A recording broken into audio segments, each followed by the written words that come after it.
The Chinese people are focused on the continuation and proliferation of their culture, society, and economic well-being, period. And they're willing to set aside and put aside personal discomforts and call it regional inner city discomforts to be on the winning side of that discussion all the time globally. They're focused as a people. What we see politically is kind of the uncomfortable and ugly side of it, but the people themselves are very competitive and very compelled to, again, make sure that they have a place for their children on the economic platform of the world going forward 10, 20, 50 years from now. And they have a long play vision.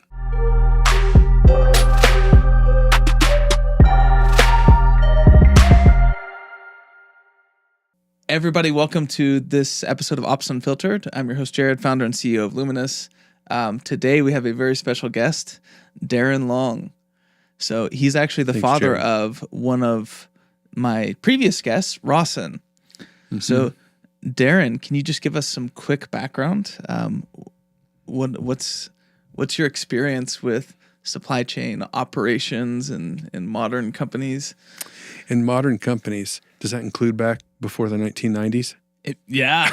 Actually, let's start there. Yeah. So not modern. That's not very modern. Let's go back to the 80s. I don't feel modern back then. Yeah. So my first commercial transaction was in 1989. And I guess I can talk about this because it's so long ago and the statute of limitations would be in my favor.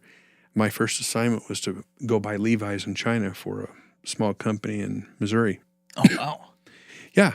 I didn't know you couldn't just go buy Levi's. I was too young and naive to understand that, there were supply chain constraints or legal issues, right? So I found the factory that made the Levi's, but they couldn't sell me Levi's. They could sell me the jeans, and then they pointed me down the street to buy the labels. How did you find the factory back then in the 80s without much technology? 89, 90, 91. That in itself is a very interesting story. Right, there were no phones. A factory for 300 or 400 employees may have one phone. They may have one fax, and they were not accustomed to being visited. Visitors didn't show up. There was no mass transit. There were very few taxis, and in large part it was because they didn't need it. They hadn't designed or developed anything to convey potential buyers to the factories because up through the 80s and into most of the 90s, you had trading companies, and they were your exclusive and only portal to access the China markets. And I think there were 6 of them, 6 major ones, and those were exclusively licensed by the government. And if you wanted to buy something, essentially you went through a branch of one of those duly authorized, certified, and licensed trading companies. And much of your purchasing was done through large trade shows or trade events. Mm-hmm. Well, I was born in a time when that was, you thumbed your nose at that and you went right to the source.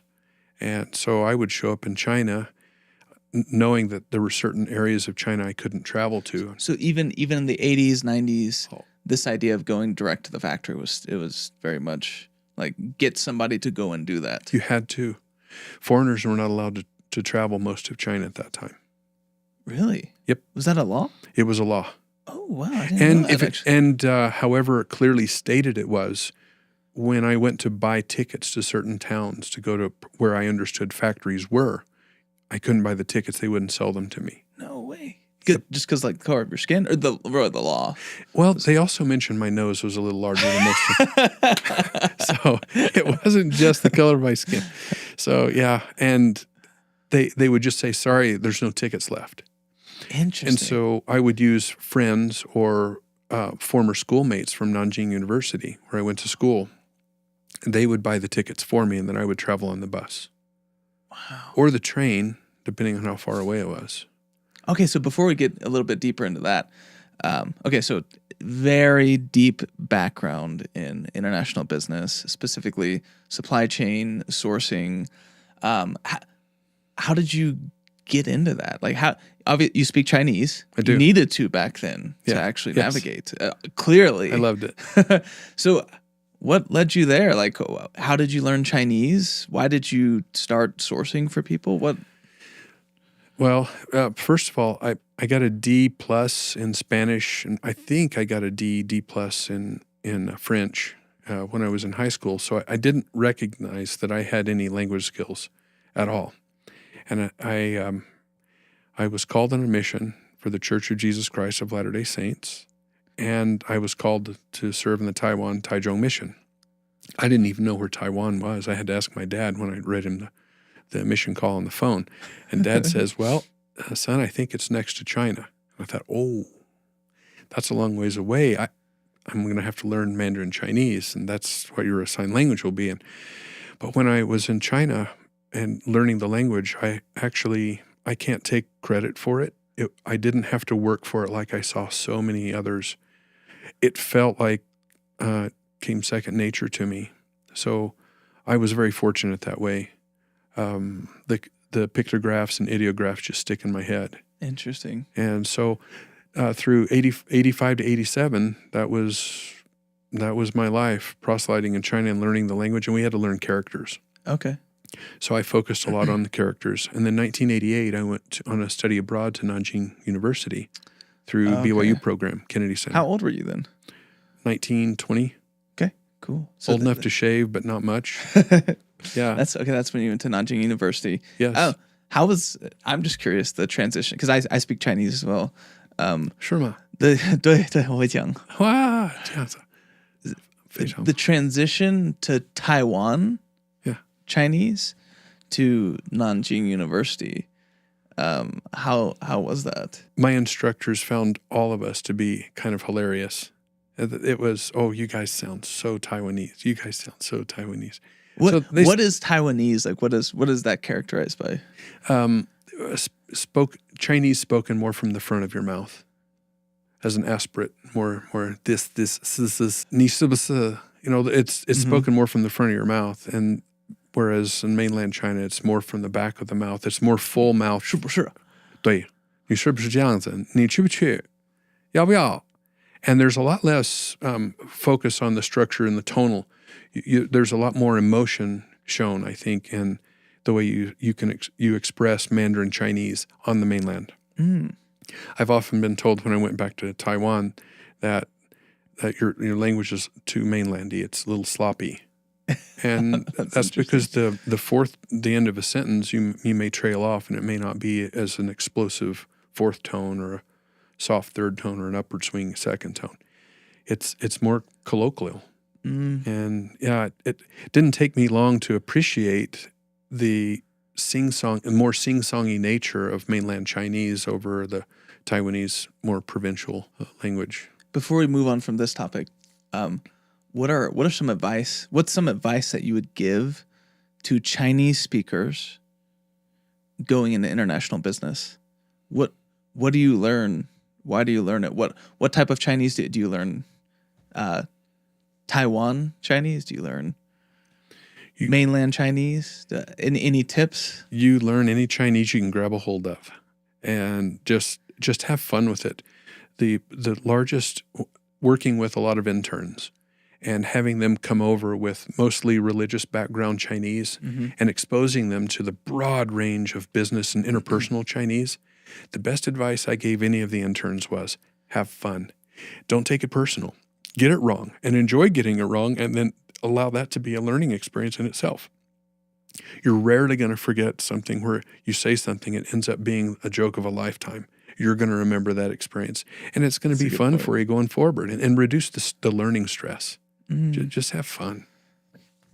Yeah. I love that. That's awesome. Okay, so you've learned Chinese. You went to Nanjing University, and so in then 89, that was your first official sourcing visit where you found a factory and you were sourcing Levi's for a company in the United States, right? Yeah, there was a Levi's shop in my hometown of Cape Girardeau, Missouri, and she said, "Hey, if you can pick me up some Levi's while you're on, your next trip, would you mind?" I'm like, "Well, of course," because I knew where the denim was made, and back then there weren't a lot of products made out of China. They were still working on developing their plastics, and electronics was really unheard of.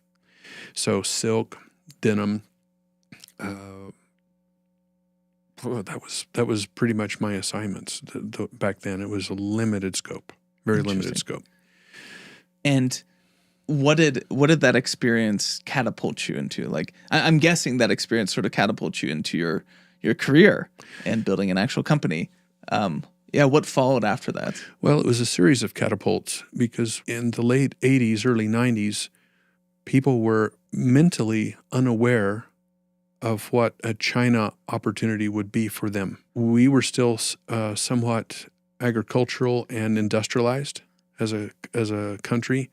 Very little technology. Communications to China was thin, if any.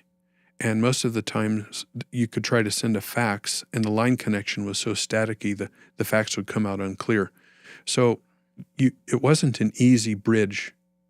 And I like the springboarding into it because really you had to land and just go for it.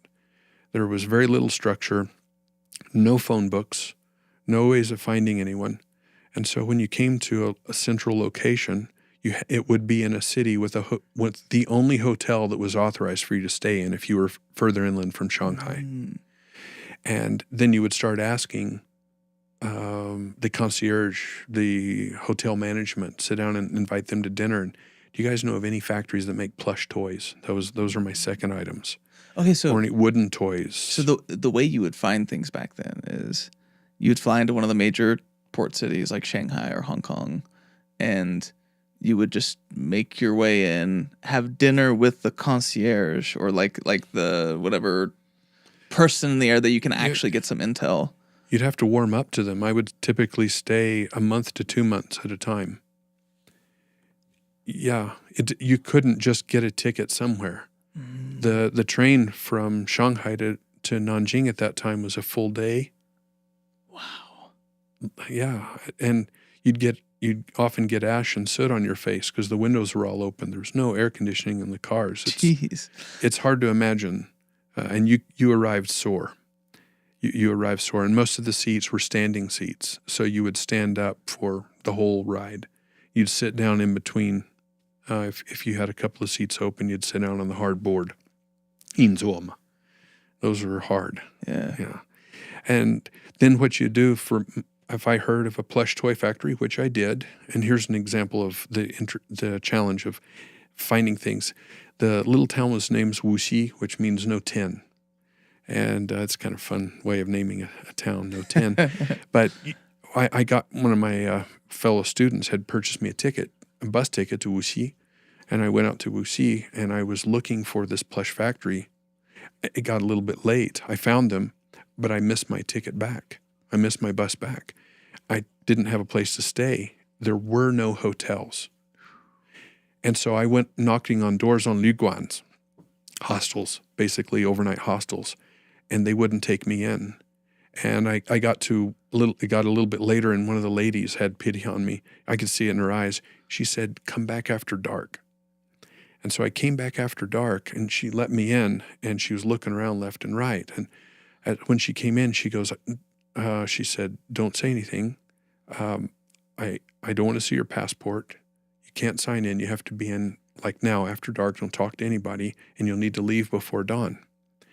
Because there's a neighborhood boss that comes around and checks the books to see who's staying here and checks their papers." And she said, "I just couldn't stand having you on the street overnight." So she put me a little tick. It was a straw tick on the ground in the back room in the kitchen. And I had a little bowl of water and a towel. And she gave me a mantou and a thing of dojang in the morning, and I was gone. Wow. Yeah. And then I realized why I didn't want to be in other towns late at night. And not because of danger or anything, but they really didn't have the infrastructure to support people coming in. And I respect that. And they were trying to protect their own people from having this, the social anxiety of seeing foreigners coming in and knowing that they couldn't entreat them. Yeah. They couldn't take care of them.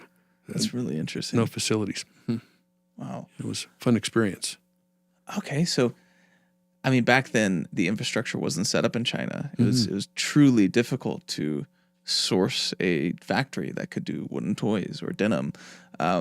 Keep going on that route where you're talking about you have to find somebody who was local to the area who could actually guide you in the right direction. That was really the only way to source factory back then. You did. How would you do that? In fact, the reason I found the Wuxi was because the concierge was from Wuxi, and he knew of a plush toy factory. That's the only way I found it. So That's mind-boggling. yeah. So because it was so difficult to get around, you purposefully stayed a long period of time, and it took you days to either track your way out to walk your way out to where the described factory would be. And often they wouldn't let you in the first visit. And then you would come back the next day or the third or fourth day and just knock on the door and say, hey, I have orders for you. And I can speak Mandarin. We can go through the orders and see if this is an opportunity for you or not. And they would tell you to come back the next day, like, come back the next day around 3 o'clock. Come back the next day. Come back, lao bambuzai. Come back the next day. You know, those sorts of things. So I would just keep coming back. Man, the level of persistence. Well, we are so spoiled today. So spoiled. The level of persistence that you have to do something, as we think of that nowadays, like sourcing a factory, like, it's easy. Like, you just go to 168. Yes. You call them, email them. Back then, wow. You had to go into one of the main cities.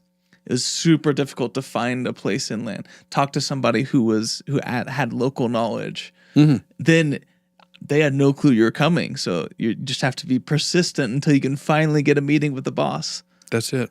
That's it. Or someone that would open the door for you.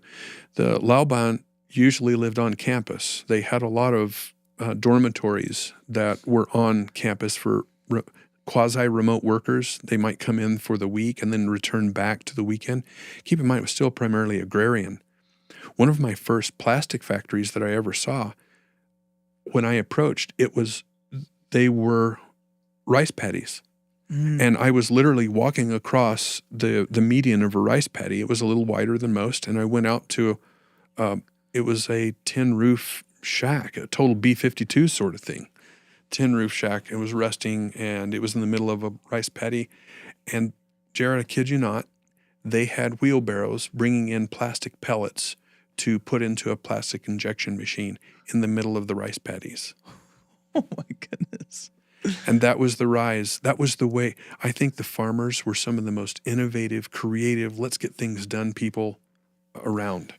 Yeah, you know, it's such a commentary, like you talking about these experiences in the 80s and 90s, such a commentary. So many people don't understand the progression of China between like the 80s and modern day. It is mind-blowing. Mm-hmm. How many decades they got ahead in just, 20 years. It's astounding. And you got to see that. Yes, I got to see it in some. I wasn't supposed to be in some of those locations, right? I got lucky. I had fellow students from Nanjing University that would buy me tickets and go out with me and show me literal communes where they work together to survive and to strive and thrive together. And seeing how they aggregated skill sets and used underutilized facilities to make more of what they had, it was inspiring to me, Jared. Frankly. So I have a question. As somebody who got to experience China very unfiltered, very unfiltered, non-westernized, what were some of the things that you admired about the culture? Or like what were just, I'm sure back then you got to really see the highlights of, wow, that's a massive difference between American culture. Can you give us some of those highlights or some of those lessons that you learned in the unfiltered China? When you first arrived, your senses and sensibilities were often distracted by what appeared to be remarkable differences, cultural differences, smells, food, ways of doing things. You were assaulted by these differences. And then if you quieted yourself a little bit, and specifically in these agrarian centers where they were aggregating unique skill sets and trying to create more for themselves, and this was a lot of Deng Xiaoping's policies that were slowly finding root about enabling and empowering farmers to be innovative in everything that they do to benefit society as a whole, because they recognize farmers blessed the whole of society. Without them, people wouldn't be eating, right? He also recognized the one thing that I saw similar to where I grew up in southeast Missouri, rural Missouri. I had friends that were farmers, and in my third, fourth, and fifth grade years, I was in an agricultural community. They were extremely innovative, doggedly perseverant, and fiercely loyal to their neighbors. If someone had a call, someone needed to do something, they were out there. You didn't have this, call it urban and city dwelling divisions where people kept to themselves. It really was communal. They grew up knowing each other. They all went to the same school. They all farmed the same land for a generation or two generations or three generations. The teacher, his name was Zhang. He taught the little town may be called Zhangcun, and everyone in that area was Zhang, Gongchang. And this was their culture. This was their family. You might go for 30 minutes or 40 minutes to find other families, Chuns, Zhangs, Gongs, whoever, and they're all very family-centered, localized, and centered on seeing their own family progress, not just subsist. And I came into that period of time when we're not going to sit back and subsist anymore. The Cultural Revolution is behind us. The world is open for a new age, and I need to make a better place for my children. That was what I heard people talking about over dinner. Darin, you come from America. What's it like there? It was very difficult to comprehend. I want to make a world like that for my children. That's what they would say. How can I tell me how I can make this more able of facilitating the increase of capacity and education and reach of my children? That's so interesting. Now talk about a little bit the difference that you've seen, or I guess the evolution of China from the 90s to modern day. I mean, wow, talk about. Yeah. When did you start noticing in your trips, your many trips back to China? When was one of those trips where you're like, wow, things are different? So when I first went to Shanghai in 1988, the first time we landed in the little Shanghai airport, it was virtually downtown. It seemed like it was a long ways from town. And each time I came back, I didn't always come back through Shanghai. And there was a period of time, and that was because southern China had received special economic zone status, and specifically the areas outside of Hong Kong. You had Shenzhen, which was like the Wild West. I mean, the city streets were literally muddy and stuff, and you're slogging it through, and it was amazing. And you're buying what was it?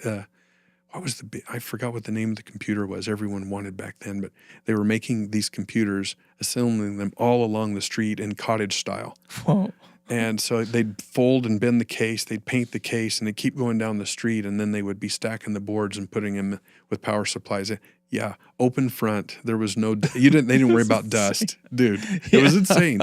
And I could buy computers there with name-branded U.S. computers, computers, and bring them back to the States and sell them. The interesting thing was I didn't go to Shanghai for several years, I don't think, because so much activity was happening in southern China in these areas. My wife and I went to and taught English at Nanjing Aeronautical Institute from 90 to 91. And so we were there just after Tiananmen, and we saw some of the dampening effects of Tiananmen. But the further away you were from Beijing, the less they cared about all that hocus pocus and that political whatever. Yeah. And in fact, they would say the reason we're doing this right now is so that never happens again. Wow. They were purposeful in Shenzhen, and they were purposeful in those areas to push as much economic advance as they possibly could, not only for their own people, their own family, but also for the country. They realized they were making new strides. So when I came back to Shanghai and they were already building these bridges, I could see them up on derricks and see these. Why are they running the bridge that high? I asked myself. Well, they realized they were running bridges that high because they had 2 or 3 other bridges that were going to be going underneath it. And I just didn't have that vision. They did. They're building the heck out of stuff. And from then on, I started coming back a little bit to Shanghai, going into Nanjing where I had friends, and then every other visit or so. And that is when I began to see this crazy economic engine kick up and start just going crazy. And there was a unique energy, Jared. and people were smiling. They genuinely were smiling. I mentioned to my wife from 88, 89, 90, 91, you'd walk on the street and there was this dampened spirit about things, and people, it seemed, were somewhat unfamiliar with smiling and open laughter, that it was a little bit too out there for people. And when they would laugh, they'd cover their mouth real quick, and then they'd laugh together. It was funny. And you saw guys and girls walking down the street holding hands. It was nothing. They were friends. There was none of this unique cultural or identity. People were just themselves. And the way you describe China in the 80s and 90s is it's like very romantic. It's like, I look back at it, it's somewhat romantic. They were very innocent. The people were all very innocent, all very sincere. They would tell you politely what they felt. If you asked them twice about something unique, they would tell you a little bit more bluntly, and they would rarely tell you anything in a rude manner. They just had too much respect for the people around them as well as you coming over and speaking Mandarin. But they were really honest and just sincere. That's very interesting. Yeah, the economic boom changed a little bit of that and brought in a competitive spirit that was remarkably different through the late 90s and 2000s. It was in competition and sharp teeth and let's get down to business, and yeah, it really changed. Well, let's pivot a little bit into some of your work. When did you form your own company that essentially helped people find manufacturers in China and manage their production? What was that first company, and why did you find it? Jared, that's a good question. I didn't start my first company early enough. I think even I was a little bit naive on what an individual could do or could accomplish, and so I just did a lot of freelance work in my own name and put people together with factories so they could buy directly from them. And so I would get paid on completion of service. It was similar to what we might call today as a BTO, build and turnover. Okay. So I would help them generate a relationship with the factory, get product going that was acceptable with the right order of operations, statement of work, quality. AQL wasn't even heard of generally back then, but we would set up our own quality standards, acceptable quality standards. What would you charge back then for a project as simple as, a moderate sized company in the United States wants you to find a factory and get the first production run accomplished? That's a little bit embarrassing, but I think one of my first fees for service were like $900. Oh my goodness! I think it was because I felt bad asking $1,000. What? It just seemed like a big number. Oh my goodness! What a bargain somebody got.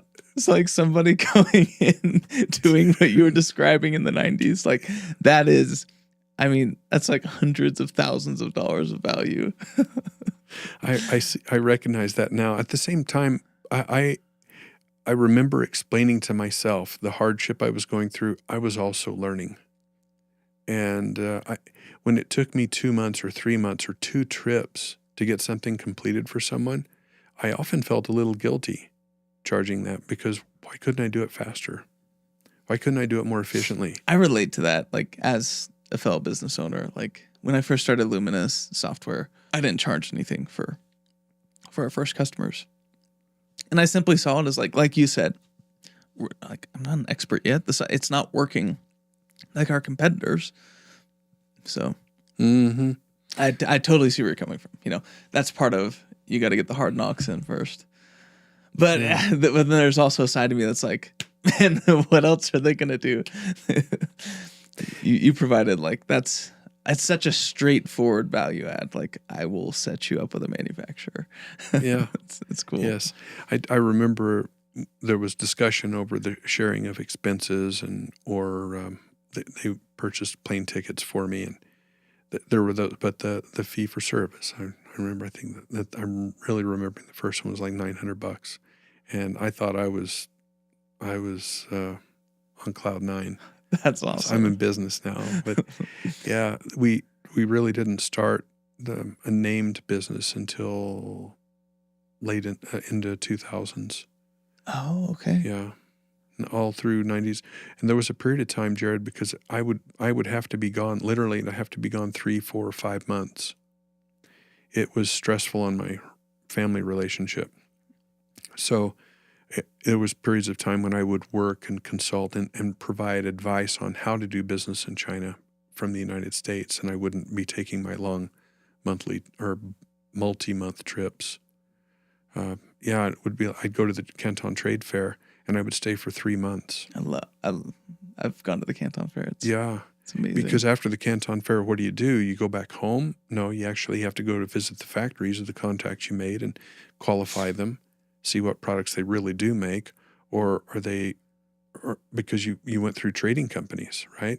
You'd have to coordinate with the trading companies to go see the factory. And then you'd have to validate, is that really the factory they're going to make my products from? Or is it that tin roof shack out in the middle of a couple of rice paddies? No, the quality could still be right, but I need to know from my client's interest and vantage point, where's it really going to be manufactured? Mm-hmm. And so that became the sequential challenge. Validation, location, and then making sure the quality is always exactly right.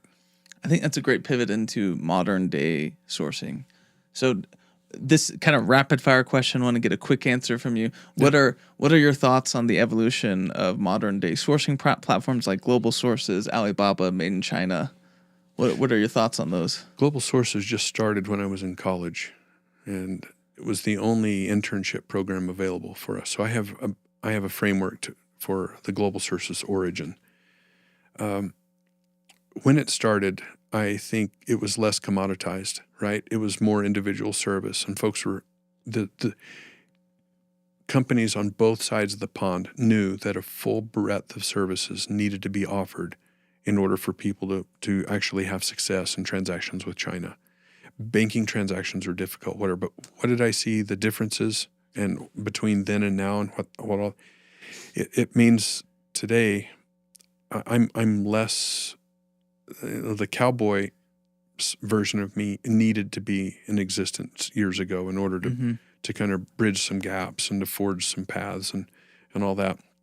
And I think what these platforms have done is they've thoroughly learned and aggregated the experience set that I had to identify the easiest paths possible to provide access to markets. They really have. I think you just said, well, it's like they provide access to markets. They give you some level of access that you otherwise wouldn't have been able to have before their existence. The early method of it was straight access with no filter and no qualifying values either, because a lot of it was the trading companies that validated everything for you. You really couldn't go to the factories. Very few people. What is a trading company, real fast? You've said that a couple times. Those trading companies, they had the license to receive foreign currency, use foreign currency, convert it into local currency, buy the goods that were being manufactured and facilitated by contract, directions, how to make it, drawings, whatever that contract pack was, call it a tech pack. Yep. And then they would take possession of it for you as your agent and then ship it to you. That was it. That's what a trading company did. They were the government's authorized interface to foreign parties. I think that's something that I didn't even realize is they were government authorized middlemen. They were. That's exactly right. And there was, like you said, I mean, there was true value in trading companies. There still is today. It's just interesting, the evolution to these platforms. What do people miss out when they go through Alibaba? So you just explained, it gives you access to markets. It gives you vetted access in a lot of cases qualified to these markets. Yes. Qualified opportunities to manufacture goods. What do people miss out on if they go through Alibaba versus through Darin in your company? Oh, I would say there's one particular thing that they miss out on is the ability to customize. I won't even go into the true validation of the factory, the ability for you to evaluate and compare companies on site. I won't even go into that, but I think what many times we try to avoid the discussion of liability through saying, oh, but they're gold supplier, or they're gold vendor on Alibaba. They have all of these qualifications. Do they? Have you validated them in person? And I think everyone has a story of the successful story of buying it off of Alibaba. It really went well. And then the same person may have another person, a friend or someone they've heard of, or a family member that got something off of Alibaba and it was not what they ordered. And they feel like they really got took to the cleaners, and now they know why they're not in international trade. And so what causes some of those bad experiences on the back end? Like, from my perspective, I see a manufacturer, their profile on Alibaba. I start talking to them. Seems fine. I get a sample. Awesome. Put down the money. I get it. And it's like, this is not the production sample. Like, what causes something like that? I've been asked this question before, and why would it happen? How it would happen? People wouldn't do that. And I give everyone the benefit of the doubt. There may be something got lost in translation. Maybe one person's perspective of a finished article really isn't another person's, or something got messed up in production, and this seems acceptable.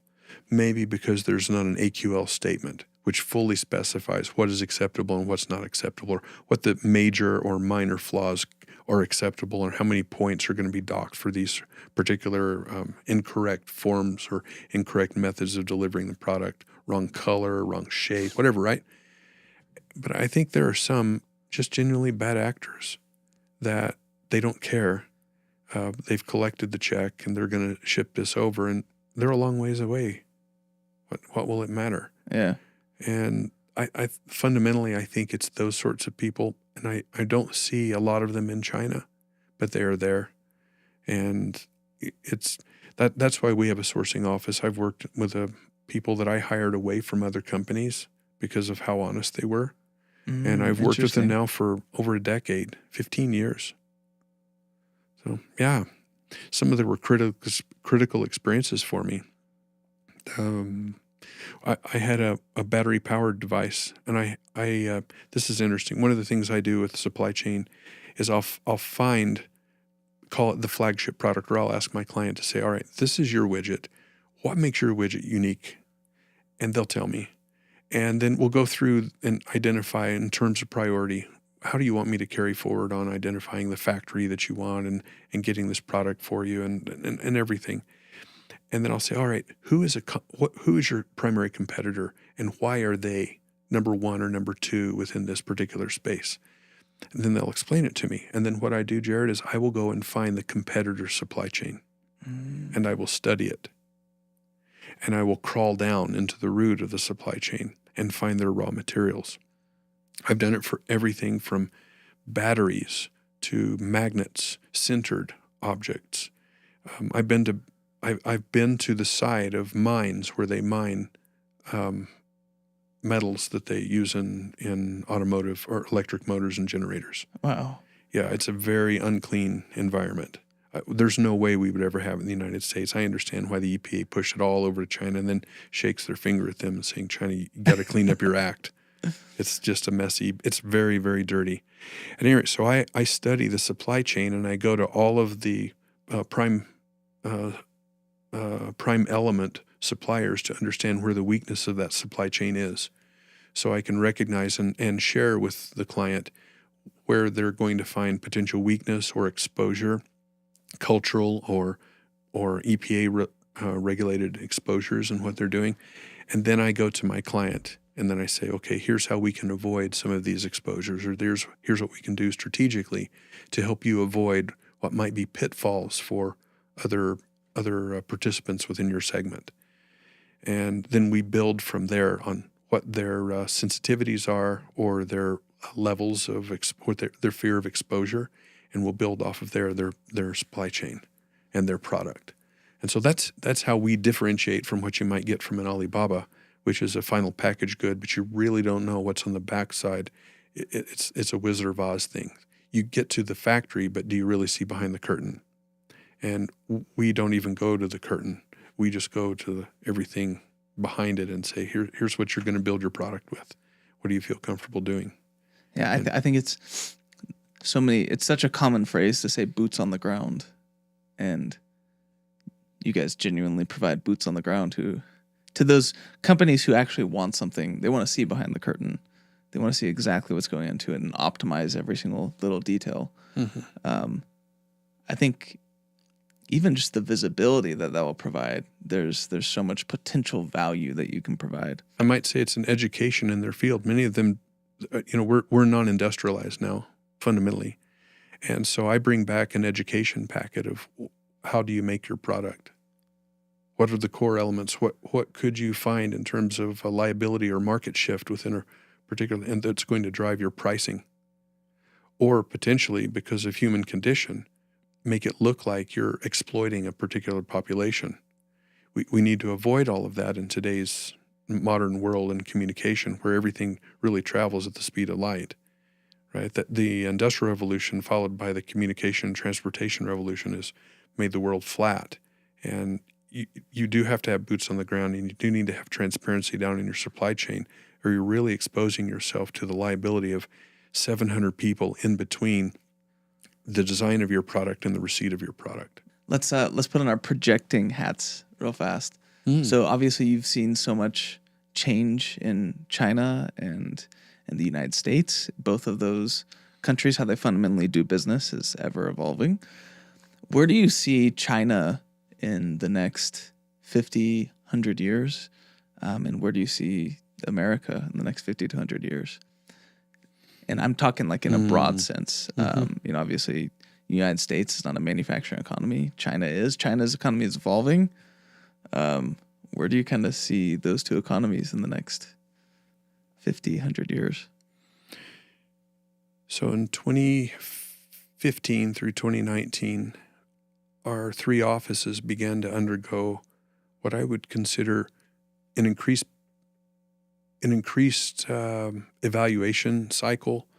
The local leaders or local tax leaders or certification or licensing officials would come and visit the offices just to check and make sure that our documents were in order, and maybe just sit down and get some, extra handout or something. They always had their hands out, and it wasn't really costly, but we'd have to pay a fee. To the government? To the government, the official that would come out and do an evaluation. Interesting. And so how does this play? The additional oversight created what I considered to be a bit of an ill wind. And so in 2019, I commissioned a study with one of our interns to help explore a Central American, or call it a Western Hemisphere, option for our clients. Because at that time, we could be doing anywhere from 1 million to 3 million garments a month out of China. Literally. Wow. 1 million to 3 million garments a month. We had electronics, medical devices, electric motors, generators, magnets, bicycle components, electric bicycles, motorcycles. We were exporting a wide range of products. And I thought, this sort of ill wind isn't boding well near term, and I perceive it to be a negative impact midterm, and who knows what long term is, right? And so we commissioned a study in Central America to help identify what country would be the best country to locate a garment factory, because that occupied 60% of our business, between 60 and 80% depending on the month. It was basically a political risk, location, supply risk, supply chain risk, everything all blended in together. And Guatemala was like third on the list. Nicaragua was first, and Honduras, I think, was second. And I went and visited those countries, and it was amazing to me to find them not economically viable due to supply chain constraints.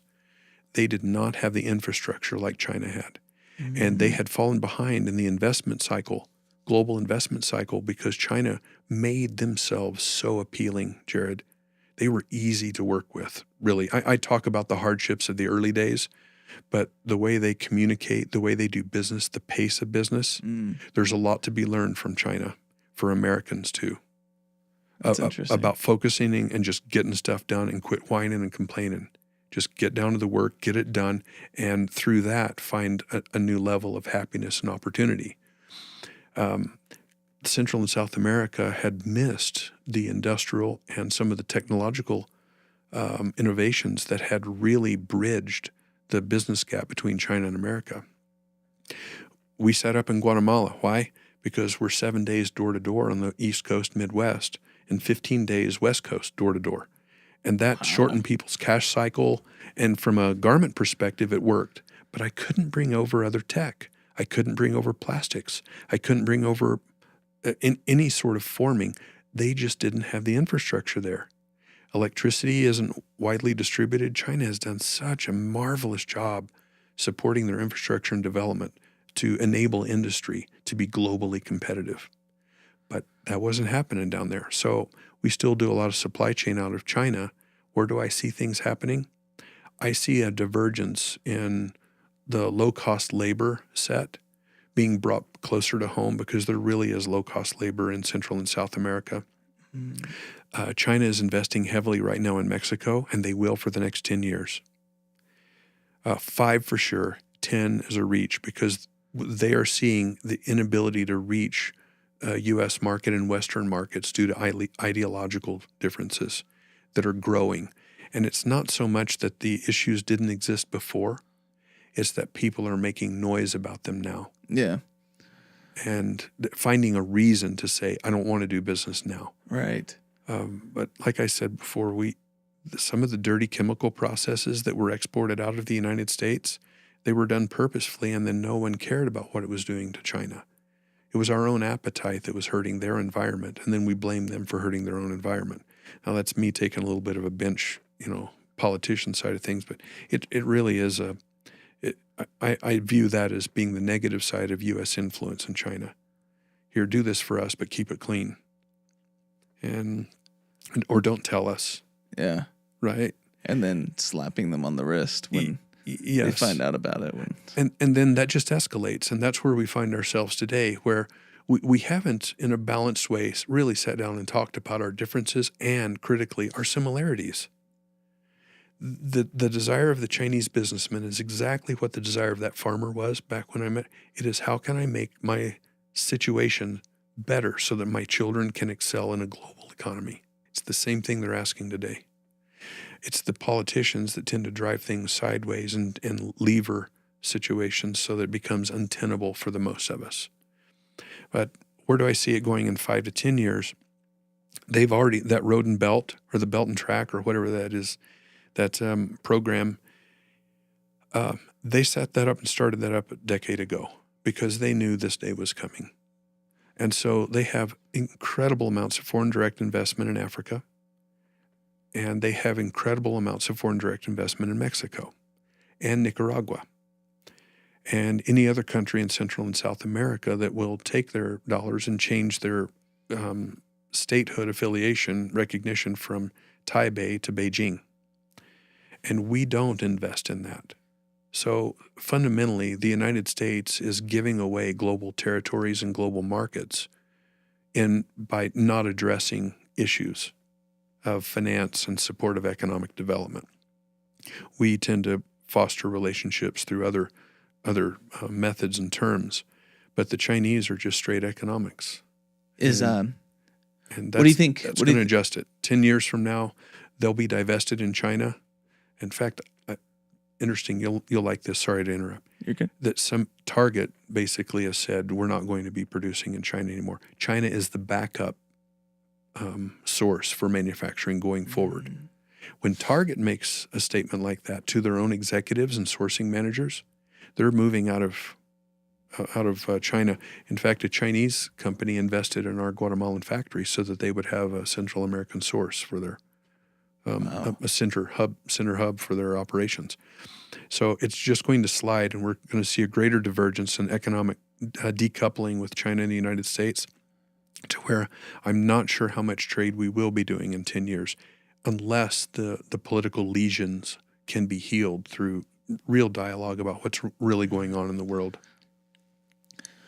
What emotions or ethos is behind China's aggressive expansion? Is it concerning at all, or is it like, no, they're wanting to always expand their ability to have international trade or be at the forefront of?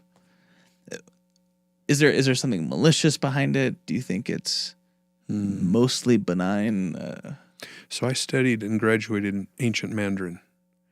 The purpose for going to Nanjing University and studying really the ancient characters, I thought in order for me to understand and do business successfully with the Chinese, I needed to understand the formative thought behind their current practices.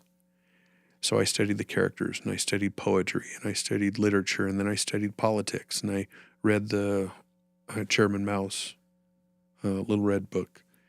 And I did that so I could understand how to answer what you're saying right now, what you're asking right now. And my answer is this. The Chinese people are focused on the continuation, not only and the continuation and proliferation of their culture, society, and economic well-being. Period. And they're willing to set aside and put aside personal discomforts and call it regional inner city discomforts to be on the winning side of that discussion all the time, globally. They're focused as a people, and what we see politically is kind of the uncomfortable and ugly side of it. But the people themselves are very competitive and very compelled to, again, make sure that they have a place for their children on the economic platform of the world going forward 10, 20, 50 years from now. Mm-hmm. And they have a long play vision. It's not short play. Yeah, that's where I see. And it's unabashed. They don't apologize for that pursuit. Do you think the United States has anything to worry about? Their worry should have started 10 years ago. And I suspect within known circles and well-advised circles that they knew these sorts of difficulties were coming. And in fact, in some ways, depending on what your political leaning may be, you might argue that depending on your political leaning, that the flames were fanned by certain political interests and as well as corporate interests to create divides and then reconnecting at certain times to either reinvigorate or re-solidify particular agreements and directions globally, because it seems these are cyclical, and I've witnessed enough of them to know that they seem to be placed just outside of memory's recollection to know, oh, what happened 10 years ago? Well, okay, now I see what they meant. And so 10 years from now, China's already transferred their economy into a consumer-based economy. They've already turned the corner. And once they can do that, then they can consume the product of their own domestic production. Yep. They don't need foreign direct investment, and they don't need us buying their products anymore to a particular degree.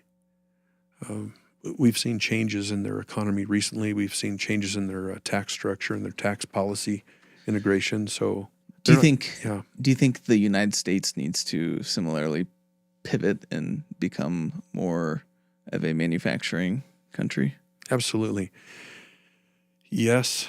In the 90s and the 2000s, I thought I couldn't be in a better business. Everybody wants to go to China, and I'm already here. Yeah. And it was easy, Jared. It was really easy. And then as I got a little bit older and I began to see the proverbial tea leaves forming in the bottom of the cup, and it's like, wait a minute. The U.S. has basically deleveraged their capacity for self-sustaining industrial and potentially even agricultural activities. Have we lost and forgotten certain core competencies that we need in order to sustain ourselves? And then I began to be a little bit of a reshoring evangelist.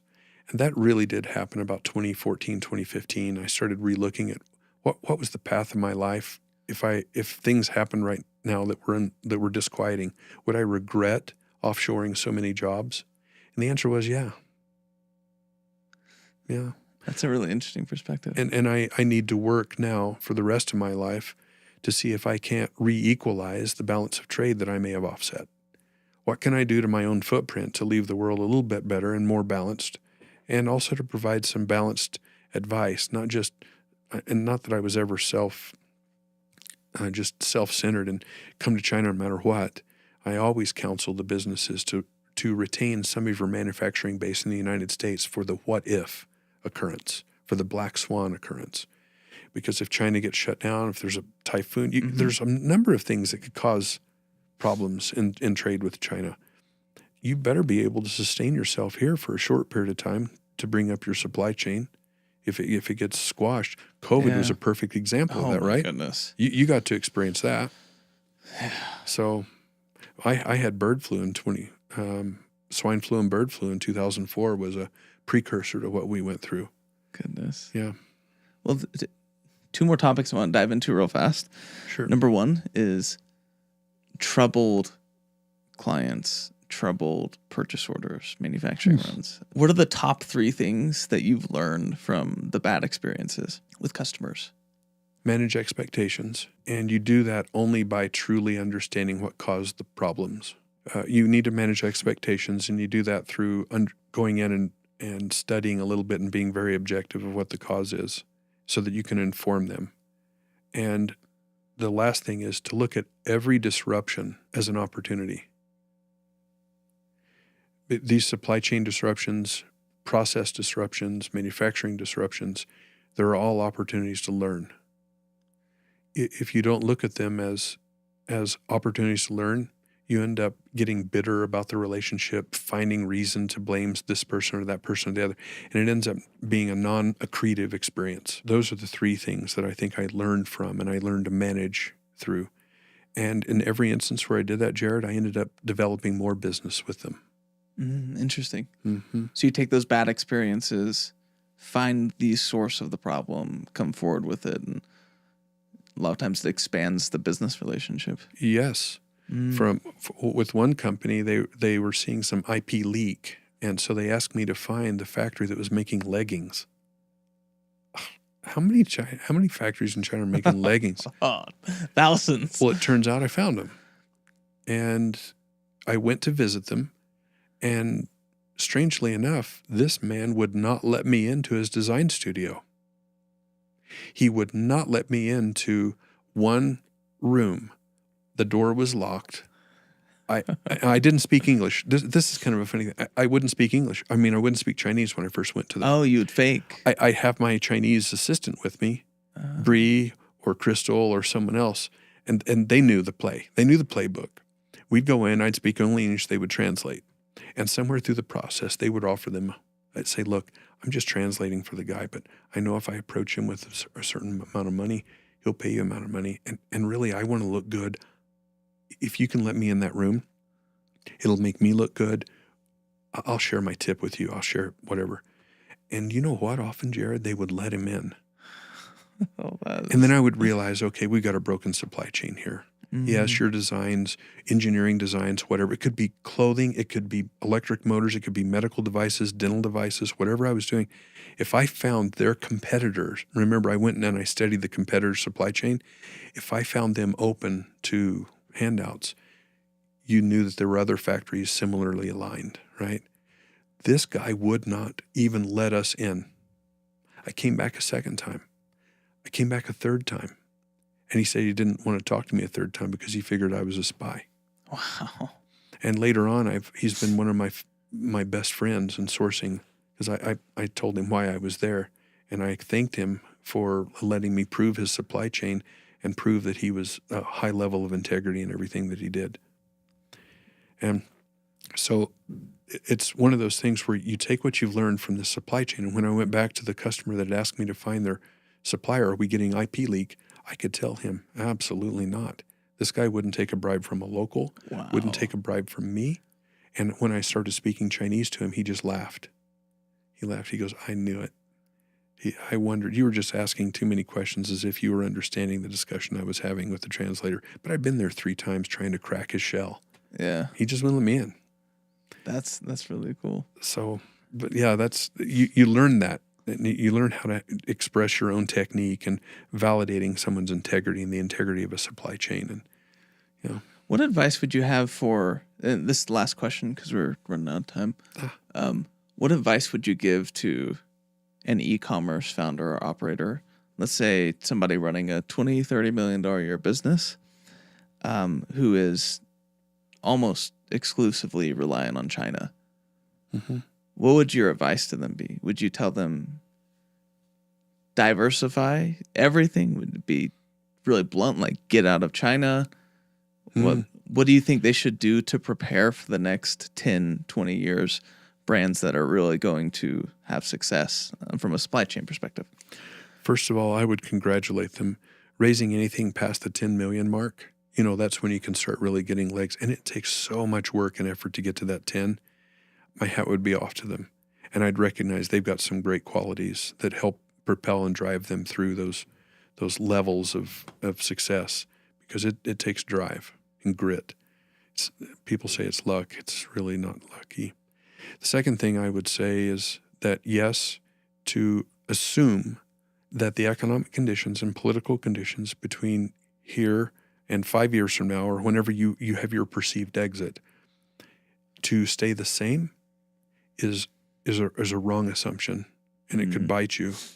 And if you want to exit, you're going to want to assure the potential purchaser that you have alternative plans where you've considered the political risk, the economic risk, the foreign currency risks. And you can say with confidence, and this guy's going to see through your smoke and mirrors if you just got smoke and mirrors. He's going to see if you've genuinely assessed what other market alternatives there could be for your product to maintain, if he buys it, to see that this business can be self-sustaining through any economic downturn averse from a regional perspective. And so I would say, yes, you should at least have a plan B. If Target is going to say China is their only plan B right now, that's their backup manufacturing, then you'd better have at least a backup that's outside of China. I like that perspective. Yeah. Right. They're smart. They got plenty of ears on the ground and ears in the air and boots on the ground. So I would encourage them to, in some of their spare time, identify a particular range of countries that have good sourcing for their particular line of product, find factories there or connections there that they can begin to slowly, and don't run into it or rush into it. That can be destabilizing as well. Your time is to get you where you are. You've spent a lot of time to get there, and you don't want to immediately fracture your time, but to apportion a certain amount of time to study and learn what the supply chains are like within these new locales, what the regional customs are, what some of the challenges might be different than China to Central America and whatnot. Okay. Well, I think this is probably a good place to end it. How can people find you and your company? And I used to have only by word of mouth typically. This is the first time I've ever done anything publicly like this, and I'm usually by referral only, and people know why, because I keep their products and their projects in strict confidence. But the website, I'm sure you could put that up on for the garment factory in Guatemala, is Infitex. Okay. infitexca.com. Okay. And that's specifically for garments. And we've got a magnificent factory down there. We do Pendleton, we do Grunt Style, we do Columbia, we do Timberland, we do Puma. We've been able to bring over quite a few brands. For our China business, it's Innovasia, scm.com. And we still do garments and clothing out of China, and we're expanding a little bit into Indonesia right now with Rawson. He's helping us crack that open.